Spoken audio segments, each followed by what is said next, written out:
Hello, welcome back to the channel. Today, we're diving straight into the process of using teamwork.com for planning your virtual events. This is your full 2025 guide, so let's get started. Our first step is to create a new project. On the teamwork.com dashboard, click on the Add Project button. This helps us because it allows us to organize all of our tasks, timelines, and resources related to our virtual event in one place. Now that we've done that, it's time to set up task lists. Under your new project, create different task lists for different elements of your event, like marketing, logistics, and content.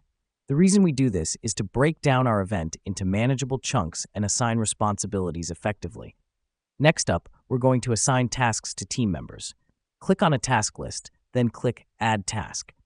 Type out the task, then choose a team member to assign it to. This is crucial, as it ensures everyone knows what they're responsible for and helps us track progress as we move closer to the event. Now, let me explain why this next step matters. We're going to set up milestones. These are significant points in our project timeline, like the completion of the marketing plan or the final tech check. To set a milestone, click Add Milestone in your project dashboard, then fill in the details. Milestones help us visualize our path to the event and ensure we're on track with our planning. Finally, we're going to make use of the Messages feature. This is where you can communicate with your team, share updates, and discuss any issues. It's important because it keeps all communication related to the event in one place, reducing confusion and ensuring everyone stays in the loop. And there you have it.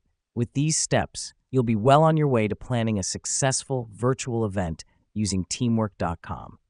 Remember, the key is to stay organized and keep communication lines open. Thanks for watching, and see you in our next tutorial.